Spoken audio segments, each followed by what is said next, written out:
ओम नमः शिवाय। शिवजी सदा सहाय। ओम नमः शिवाय। गुरुजी सदा सहाय। संगत जी, आज का अध्याय बहुत ही पावन ब्लेसिंग से भरा हुआ अध्याय है। पूरा ध्यान पूर्वक आज के अध्याय को श्रवण कीजिए। आज के अध्याय में हम जानेंगे कि किस प्रकार माया के वशीभूत होकर के कोई भी व्यक्ति भगवान को भी गालियाँ देता है, भगवान को भी बुरा भला कहता है, लेकिन जब उसकी वो माया दूर हो जाती है तो किस प्रकार उसे अपने किए पर पश्चाताप होता है और फिर वह व्यक्ति अपने किए हुए कर्म पर पछताता है, भगवान से विनय प्रार्थना करता है, माफ़ियाँ मांगता है। तब भगवान को दया आती है और वो उसे माफ़ कर देते हैं। परंतु संगत जी, जो उनसे कर्म बन जाते हैं वो बिना भगवान के भजन, बिना भगवान शिव में मन लगाए, बिना भगवान शिव का भजन किए नहीं कटते हैं।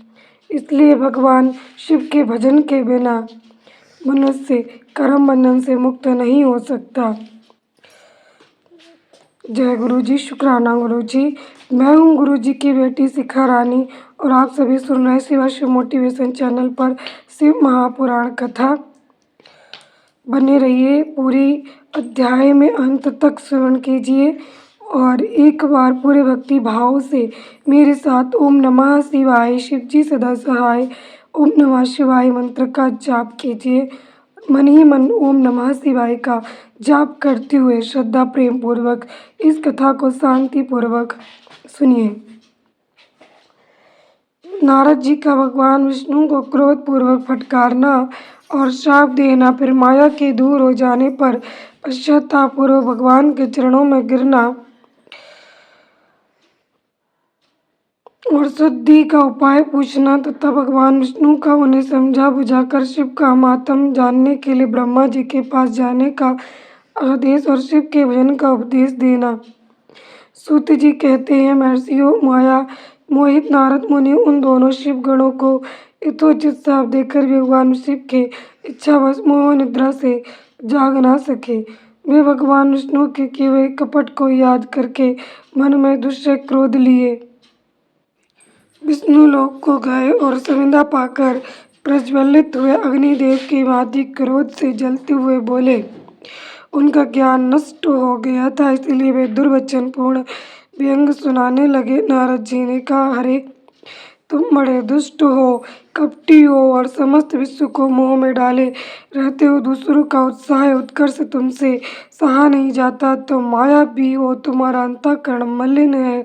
पूर्व काल में तुम्ही ने मोहनी रूप धारण करके कपट किया, असुरों को वारुणी मधुरा पिलाई, उन्हें अमृत नहीं पीने दिया। छल कपट में ही अनुराग रखने वाले हरि यदि महेश्वर रुद्र दया करके विष ना पी लेते तो तुम्हारी सारी माया उसी दिन समाप्त हो जाती। विष्णुदेव, माया उसी दिन समाप्त हो जाती।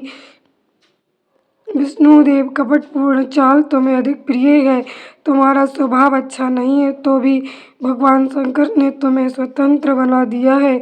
तुम्हारी इस चाल ढाल को समझकर अब वे भगवान से भी पश्चाताप करते होंगे। अपनी वाणी रूप वेद के प्रामाणिकता स्थापित करने वाले महादेव जी ने ब्रह्मा को सर्वोपरि बताया है। अरे, इस बात को जानकर आज मैं बलपूर्वक तुम्हें ऐसी सीख दूंगा जिससे तुम फिर कभी नहीं ऐसा कर्म कर सकोगे। अब तक तुम्हें किसी शक्तिशाली या तेजस्वी पुरुष से पाला नहीं पड़ा था, इसलिए आज तक तुम निडर बने हुए हो, परंतु विष्णु, अब तुम्हें अपनी करनी का पूरा पूरा फल मिलेगा। भगवान विष्णु से ऐसा कहकर माया मोहित नारद मुनि अपने ब्रह्म तेज का प्रदर्शन करते हुए क्रोध से खिन्न हो उठे और श्राप देते हुए बोले, विष्णु, तुमने स्त्री के लिए मुझे व्याकुल किया है। तुम इसी तरह सबको मोह में डालते रहते हो। एक कपटपूर्ण कार्य करते हुए तुमने जिस स्वरूप से मुझे संयुक्त किया था उसी स्वरूप से तुम मनुष्य हो जाओ और स्त्री के वियोग का दुख भोगो। तुमने जिन वानरों के समान मेरा मुंह बनाया था, वे ही उस समय तुम्हारे सहायक हों। तुम दूसरों को स्त्री विरह का दुख देने वाले हो, अतः स्वयं भी तुम्हें स्त्री के वियोग का दुख प्राप्त हो। अज्ञान से मोहित मनुष्यों के समान तुम्हारी स्थिति हो। अज्ञान से मोहित हुए नारद जी ने मोहवश श्री हरि को जब इस तरह श्राप दिया, तब उन्होंने शंभु की माया की प्रशंसा करते हुए उस शाप को स्वीकार कर लिया। तदनंतर महालीला करने वाले शंभु ने अपनी उस विश्वमोहिनी माया को, जिसके कारण ज्ञानी नारद मुनि भी मोहित हो गए थे, खींच लिया। उस माया के द्रोहित होते ही नारद जी पूर्ववत शुद्ध बुद्धि से युक्त हो गए। उन्हें पूर्ववत ज्ञान प्राप्त हो गया और उनकी सारी व्याकुलता जाती रही। इससे उनके मन में बड़ा विस्मय हुआ। वे अधिकाधिक पश्चाताप करने लगे।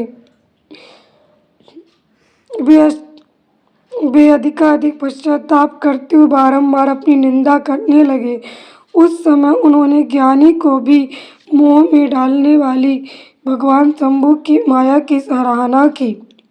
तदनंतर ये जानकर कि माया के कारण ही मैं भ्रम में पड़ गया था, ये सब कुछ मेरा माया जनित भ्रम ही था, भस्म शिरोमणि नारद जी भगवान विष्णु के चरणों में गिर पड़े। भगवान श्री हरि ने उन्हें उठाकर खड़ा कर दिया। उस समय अपनी दुर्बुद्धि नष्ट हो जाने के कारण वे यूं बोले, नाथ, माया से मोहित होने के कारण मेरी बुद्धि बिगड़ गई थी, इसलिए मैंने आपके प्रति बहुत दुर्वचन कहे हैं, आपको शाप तक दे डाला है। प्रभु, उस शाप को आप मिथ्या कर दीजिए। हाय, मैंने बहुत बड़ा पाप किया, अब मैं निश्चय ही नरक में पड़ूंगा। अरे, मैं आपका दास हूँ, बताइए मैं क्या उपाय करूँ, कौन सा प्रायश्चित करूँ जिससे मेरा पाप समूह नष्ट हो जाए और मुझे नरक में ना गिरना पड़े।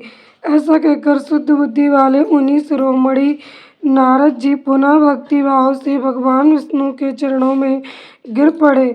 उस समय उन्हें बड़ा पश्चाताप हो रहा था।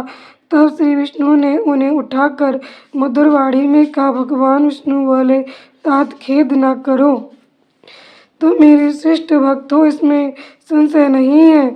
मैं तुम्हें एक बात बताता हूँ, सुनो, उससे निश्चय ही तुम्हारा परम हित होगा, तुम्हें नरक में नहीं जाना होगा, भगवान शिव तुम्हारा कल्याण करेंगे। तुमने मद से मोहित होकर जो भगवान शिव की बात नहीं मानी थी, उसकी अवहेलना कर दी थी, उसी अपराध का भगवान शिव ने तुम्हें ऐसा फल दिया है, क्योंकि वे ही कर्म फल के दाता हैं। तुम अपने मन में ये दृढ़ निश्चय कर लो कि तुम भगवान की इच्छा से ही ये सब कुछ हुआ है। सबके स्वामी कर ही गर्व को दूर करने वाले हैं, वे ही परब्रह्म परमात्मा हैं। उन्हीं का सच्चिदानंद घन रूप से बोध होता है। वे निर्गुण और निर्विकार हैं, सत्य, रज और तम इन तीनों गुणों से परे हैं। वे ही अपनी माया को लेकर ब्रह्मा, विष्णु और महेश इन तीनों रूपों में प्रकट होते हैं। निर्गुण और सगुण भी वे ही हैं। निर्गुण अवस्था में उन्हीं का नाम शिव है। वे ही परमात्मा, महेश्वर, परब्रह्म, अविनाशी, अनंत और महादेव आदि नामों से कहे जाते हैं। उन्हीं की सेवा से ब्रह्मा जी जगत के सृष्टा हुए हैं और मैं तीनों लोकों का पालन करता हूँ। वे स्वयं रुद्र रूप से सदा सबका संहार करते हैं। वे शिव स्वरूप से सबके साक्षी हैं, माया से भिन्न और निर्गुण है। स्वतंत्र होने के कारण वे अपनी इच्छा के अनुसार चलते हैं। उनका विहार, आचार व्यवहार उत्तम है और वे भक्तों पर दया करने वाले हैं। नारद मुनि, मैं तुम्हें एक सुंदर उपाय बताता हूँ, जो सुखद, समस्त पापों का नाशक और सदा भोग एवं मोक्ष देने वाला है। तुम उसे सुनो। अपने सारे संशयों को त्याग कर तुम भगवान शंकर के सुयश का गान करो और सदा अनन्य भाव से शिव के सतनाम स्तोत्र का पाठ करो। मुने, तुम निरंतर उन्हीं की उपासना और उन्हीं का भजन करो, उन्हीं के यश को सुनो और गाओ तथा प्रतिदिन उन्हीं की पूजा अर्चना करते रहो। नारद, जो शरीर, मन और वाणी द्वारा भगवान शंकर की उपासना करता है, उसे पंडित या ज्ञानी जानना चाहिए, वह जीवन मुक्त कहलाता है। शिव इस नाम रूपी दावानल से बड़े बड़े पातकों के असंख्य पर्वत अनायास भस्म हो जाते हैं। ये सत्य है, सत्य है, इसमें संशय नहीं है। जो भगवान शिव के नाम रूपी नौका का आश्रय लेते हैं वे संसार सागर से पार हो जाते हैं। संसार के मूलभूत उनके सारे पाप निस्संदेह नष्ट हो जाते हैं।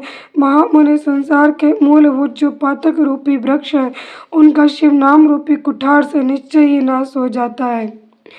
जो लोग पाप रूपी दावानल से पीड़ित हैं उन्हें शिव नाम रूपी अमृत का पान करना चाहिए। पाप दावाग्नि से दग्ध होने वाले प्राणियों को उस शिव नाम अमृत के बिना शांति नहीं मिल सकती। संपूर्ण वेदों का अवलोकन करके पूर्ववर्ती विद्वानों ने यही निश्चय किया है कि भगवान शिव की पूजा ही उत्कृष्ट साधन तथा जन्म मरण रूपी संसार बंधन के नाश का उपाय है। आज से यत्न पूर्वक सावधान रहकर विधि विधान के साथ भक्ति भाव से नित्य निरंतर जगदम्बा पार्वती सहित महेश्वर सदाशिव का भजन करो। नित्य शिव की ही कथा सुनो और कहो तथा अत्यंत यत्न करने